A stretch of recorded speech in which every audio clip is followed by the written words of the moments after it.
밤중에 예수님을 찾아온 니고데모는 바리새인이며 율법교사였고 하나님 나라에 대한 많은 지식과 종교적인 열심을 가진 사람이었습니다. 그러나 주님께서는 위로부터 다시 태어나지 않는다면 하나님 나라에 갈 수 없다고 단호하게 말씀하셨습니다. 사실 이와 같은 가르침은 구약 성경에도 나오는 것이었지만 니고데모는 사람이 거듭나야지 하나님 나라에 갈 수 있다는 예수님의 말씀을 이해하지 못했습니다. 이렇게 니고데모와의 대화 속에서 오직 거듭나는 방법 외에는 하나님 나라에 들어가는 길이 없음을 강조하셨던 예수님께서는 이제 13절부터는 위로부터 다시 태어나서 하나님 나라 백성이 될 수 있는 그 방법에 대해서 말씀하십니다. 먼저 13절 말씀입니다. 하늘에서 내려온 자 곧 인자 외에는 하늘에 올라간 자가 없느니라. 아멘.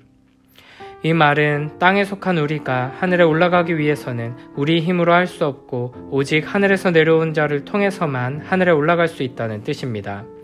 사실 성경에는 하늘에 올라간 사람이 2명 등장합니다. 바로 에녹과 엘리야입니다. 그런데 창세기 5장 24절을 보면 에녹이 하나님과 동행하더니 하나님이 그를 데려가심으로 세상에 있지 아니하였더라 라고 되어 있습니다. 에녹이 자기 힘으로 하늘로 올라간 것이 아니고 하나님께서 그를 데려가셨다는 것입니다. 엘리야도 마찬가지입니다. 열왕기하 2장에 엘리야가 하늘로 올라가는 장면이 등장하는데 9절 10절에 보면 엘리야가 승천하는 것에 대해 엘리사에게 이렇게 말합니다.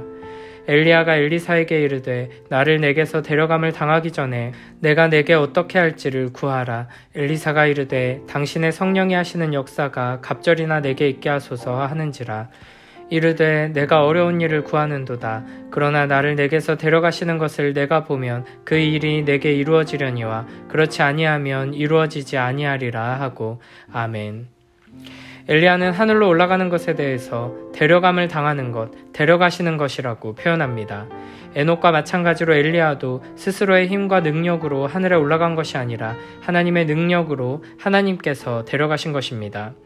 그러나 오늘 요한복음 본문 속에서 예수님께서 하늘에 올라간다고 표현하실 때는 자신의 힘과 능력으로 스스로 자격을 갖춰서 올라가는 것을 의미하고 있습니다. 그래서 인자 외에는 하늘에 올라간 자가 없다고 말씀하시는 것입니다. 골로새서 3장 3절 4절에서는 이렇게 말씀하십니다. 이는 너희가 죽었고 너희 생명이 그리스도와 함께 하나님 안에 감추어졌음이라. 우리 생명이신 그리스도께서 나타나실 그때에 너희도 그와 함께 영광 중에 나타나리라. 아멘. 우리는 죄로 말미암아 죽어있는 상태입니다. 시체나 마찬가지인 상황입니다. 그러므로 인간은 그 누구도 스스로의 힘으로 생명을 만들어낼 수 없습니다. 스스로 힘과 능력으로는 하늘에 올라갈 수 없고 모두가 죄인이기에 그 누구도 우리를 하늘로 올려보내줄 수 없다는 것입니다. 그러나 하나님께서 우리의 생명을 그리스도와 함께 하나님 안에 감추셨습니다. 우리의 생명이 마치 씨앗처럼 하나님이라는 땅 속에 심겨졌다는 표현입니다. 우리는 죄인이기에 아무리 잘 심어도 아무 열매도 맺지 못할 것입니다. 그러나 하나님께서는 그리스도와 함께 우리를 심으셨습니다. 그래서 우리는 그리스도와 함께 생명을 가지게 되고 자라게 되고 영광으로 나아가게 되는 것입니다. 하늘에서 내려오신 그리스도와 함께 위로부터 난 자가 되고 그리스도와 함께 하늘로 올라가게 되는 것입니다.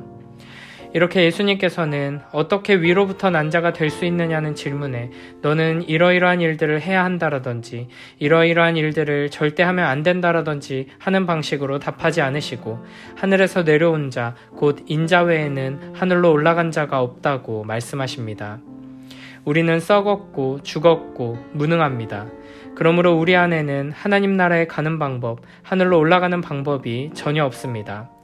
하나님께서 본래 우리에게 주셨던 능력과 지혜와 아름다움, 모든 가능성들이 죄로 말미암아 사라졌습니다. 오직 하늘에서 내려오신 우리 주 예수 그리스도를 의지해 그리스도의 인도하심을 받아 나아가는 것만이 유일한 길인 것입니다. 이에 관해 에베소서 2장 3절부터 6절에서는 이렇게 말씀하십니다. 전에는 우리도 다 그 가운데에서 우리 육체의 욕심을 따라 지내며 육체와 마음에 원하는 것을 하여 다른 이들과 같이 본질상 진노의 자녀이었더니 긍휼이 풍성하신 하나님이 우리를 사랑하신 그 큰 사랑을 인하여 허물로 죽은 우리를 그리스도와 함께 살리셨고 너희는 은혜로 구원을 받은 것이라. 또 함께 일으키사 그리스도 예수 안에서 함께 하늘에 앉히시니 아멘. 땅에서 난 우리는 하늘로 올라갈 능력이 전혀 없습니다.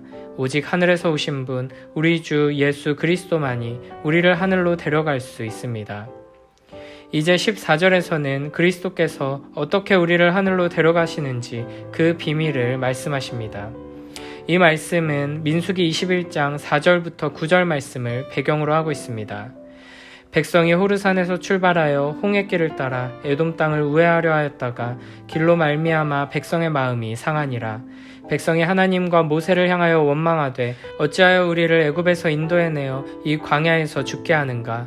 이곳에는 먹을 것도 없고 물도 없도다.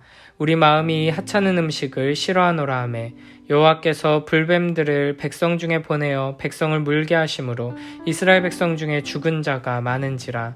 백성이 모세에게 이르러 말하되 우리가 여호와 당신을 향하여 원망함으로 범죄하였사오니 여호와께 기도하여 이 뱀들을 우리에게서 떠나게 하소서. 모세가 백성을 위하여 기도하매 여호와께서 모세에게 이르시되 불뱀을 만들어 장대 위에 매달아라. 물린 자마다 그것을 보면 살리라. 모세가 놋뱀을 만들어 장대 위에 다니 뱀에게 물린 자가 놋뱀을 쳐다본즉 모두 살더라. 아멘. 이스라엘 백성들은 가나안을 향해 나아가고 있었습니다. 그런데 가나안 땅에 가까이 왔을 때 에돔 왕이 자기 땅을 지나가는 것을 허용하지 않으면서 이스라엘 백성들은 가까운 길을 두고 다시 먼 길을 가야 하는 상황이 되었습니다. 이에 마음이 상한 이스라엘 백성들은 하나님과 모세를 원망하며 불평합니다. 그들은 하나님을 향해 어찌하여 우리를 애굽에서 인도해내어 이 광야에서 죽게 하느냐고 막말을 퍼부었고 지난 세월 동안 먹고 마실 것을 해결해 주신 하나님의 은혜 앞에서 먹을 것도 없고 물도 없다며 원망합니다. 게다가 하나님께서 하늘에서부터 내려주신 만나를 이 하찮은 음식을 싫어하노라 라고 말하며 불평합니다. 이에 하나님께서는 불뱀을 보내 그들을 물어 죽이게 하셨습니다. 아마도 불뱀이 물면 그 고통이 너무 극심해서 불뱀이라는 이름이 붙여진 것 같습니다. 백성들은 불뱀에 물려 죽게 되자 정신을 차리고 자신들의 잘못을 인정하면서 이 뱀들이 떠나도록 모세에게 기도해달라 부탁합니다. 이에 모세가 기도하자 하나님께서는 불뱀을 만들어 장대 위에 매달고 물린 자들이 그것을 보면 살 것이라고 말씀하십니다. 그리고 모세가 놋뱀을 만들어 장대 위에 달자 그것을 쳐다본 사람들은 모두 살게 되었습니다. 예수님께서는 13절에서 하늘에 올라간 인자에 대해 말씀하셨습니다. 그리고 이어지는 14절에서는 민수기 21장의 이 장면처럼 예수님께서 들려야 한다고 말씀하십니다. 13절에 하늘로 올라가심은 예수 그리스도의 승천하심을 의미하고 14절에 놋뱀과 같이 장대에 달리심은 십자가에서 죽으심을 의미합니다. 우리가 거듭나기 위해서는 예수 그리스도의 십자가의 죽으심과 함께 죽고 부활하시고 승천하신 그리스도와 연합하여 함께 부활과 승천의 영광을 얻어야 한다는 것입니다. 그런데 왜 민수기 21장에서 하나님께서는 장대 위에 하나님이나 메시아를 상징하는 무언가를 높이 달아보게 하지 않으시고 뱀을, 지금 이스라엘을 죽게 만들고 있는 그 뱀을 달아보게 하셨을까요? 뱀은 지혜를 상징하는 예외적인 경우를 제외하고 성경에서는 항상 악한 원수마귀를 상징하고 죄를 상징합니다. 그런데 하나님께서는 놋으로 뱀을 만들어서 그 뱀을 불태워버려라, 부셔버려라 말씀하지 않으시고 높이 달아 바라보라고 하십니다. 여기에는 높이 달아서 뱀에게 물린 모든 사람이 어디서든 잘 볼 수 있게 하려는 것도 있지만 또 다른 의미가 있습니다. 신명기 21장 23절에서는 나무에 달린 자는 하나님께 저주를 받았음이니라 라고 말씀하십니다. 이 장대 위에 높이 달린 뱀은 하나님의 저주를 받은 뱀이라는 것입니다. 갈라디아서 3장 13절에서는 이렇게 말씀하십니다. 그리스도께서 우리를 위하여 저주를 받은 바 되사 율법의 저주에서 우리를 속량하셨으니 기록된 바 나무에 달린 자마다 저주 아래 있는 자라 하였음이라. 아멘. 예수님께서 신명기 21장에 이 사건을 언급하시는 것은 우리가 거듭나기 위해서는 예수 그리스도께서 뱀과 같이 되셔서 하나님의 모든 진노와 저주를 받으시고 죽으셔야 함을 나타내기 위함입니다. 그리스도께서는 불뱀에 물려 죽어가는 우리를 구하시기 위해 스스로가 불뱀과 같이 되셔서 여호와 하나님께 불뱀이 받아야 하는 그 모든 진노와 저주를 당하셔야 했습니다. 로마서 8장 3절에서는 이렇게 말씀하십니다. 율법이 육신으로 말미암아 연약하여 할 수 없는 그것을 하나님은 하시나니 곧 죄로 말미암아 자기 아들을 죄 있는 육신의 모양으로 보내어 육신의 죄를 정하사. 아멘. 노뱀은 비록 뱀의 형상이지만 실제 뱀은 아니었던 것처럼 예수 그리스도께서는 비록 죄 있는 육신의 모양으로 오셨지만 죄는 없으신 하나님이셨습니다. 이 뱀을 놋으로 만들었다는 것도 중요한 의미가 있습니다. 놋은 늘 성경에서 하나님의 심판을 상징합니다. 동시에 놋은 하나님의 심판을 견딘다는 의미를 가지고 있습니다. 이 땅에 하나님의 심판을 견딜 수 있는 존재는 없습니다. 그러나 우리 주 예수 그리스도께서는 그 심판을 견뎌내셨습니다. 이것이 바로 놋뱀이 상징하는 것입니다. 장대에 달린 놋뱀은 움직이지 않습니다. 죽은 뱀을 상징합니다. 우리 주 예수 그리스도께서는 이처럼 십자가에 달려 하나님의 진노와 저주를 받아 우리가 죽어야 하는 그 죽음을 죽으셨습니다. 하나님께서는 뱀의 독을 중화시킬 수 있는 약을 만들 방법을 알려주시거나 뱀과의 전쟁을 선포하고 싸우라든지 놋뱀이 달려있는 장대 앞으로 가서 간절히 부르짖으며 기도하라든지 하지 않으시고 보라고 하십니다. 15절에서는 이는 그를 믿는 자마다 영생을 얻게 하려 하심이니라 라고 말씀하십니다. 불뱀에 물려서 죽을 수밖에 없게 된 사람들이 장대에 달린 놋뱀을 쳐다보고 살았던 것처럼 십자가에 들리신 그리스도를 바라보는 자마다 영생을 얻게 된다는 것입니다. 이것은 믿음의 본질이 무엇인지를 너무 잘 설명합니다. 믿음은 보는 것입니다.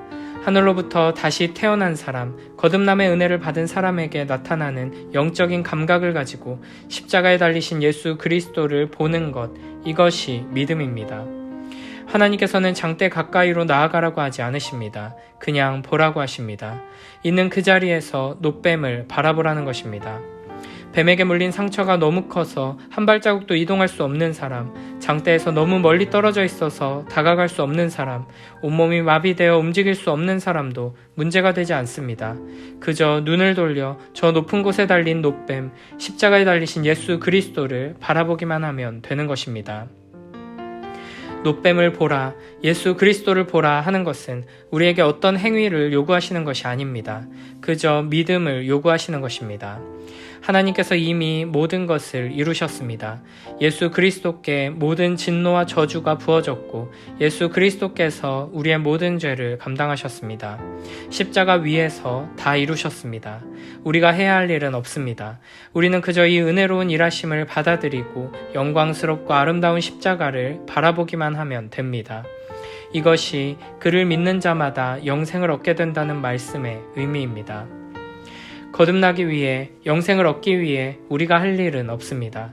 하늘에서 내려온 자, 곧 우리 주 예수 그리스도께서 우리를 데리고 하늘로 올라가실 것입니다.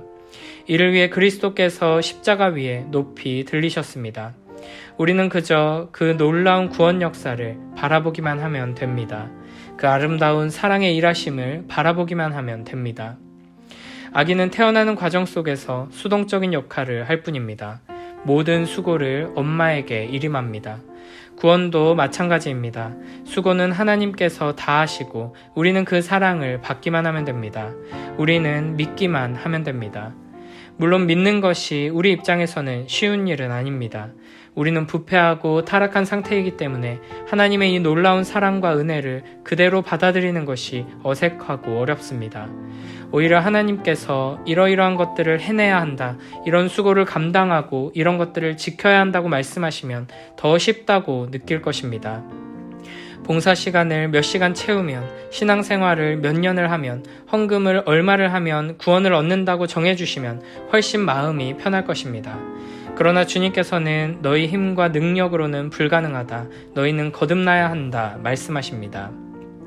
자기가 노력한 만큼 대가를 얻는 것을 이 세상의 이치라고 믿고 살아가는 우리들에게 십자가를 바라보라, 예수 그리스도를 믿어라 하는 명령은 그 어떤 명령보다 힘들고 어려울 수 있습니다. 참으로 예수 그리스도의 십자가를 바라보기 위해서는, 예수님을 진정으로 믿기 위해서는 먼저 나 스스로, 나 자신을 부인해야 하기 때문입니다. 나 스스로의 힘과 능력으로는 하늘에 올라갈 수 없음을 분명하게 깨닫고, 나 자신에 대해, 우리에 대해, 이 세상에 대해 철저한 절망에서부터 출발하지 않으면 우리는 참된 믿음으로 나아갈 수 없습니다. 나를 구원하기 위해서, 나에게 영원한 생명을 주시기 위해서 하나님께서는 그저 많은 일들을 하셔야 하는 정도가 아니라, 오랜 시간 노력하셔야 하는 정도가 아니라 자기 아들을 죽이셔야 했음을, 하나님이신 그리스도께서 십자가에 친히 달리셔서 고통당하시고 버림받으시며 진노와 저주 아래 죽으셔야 했음을 기억하며 겸손한 마음으로 매일매일 하나님의 말씀을 통해 십자가를 바라보고 참된 믿음으로 거듭남의 은혜, 영생의 기쁨과 축복을 풍성히 누리며 살아가는 복된 우리 모두가 되길 축복합니다.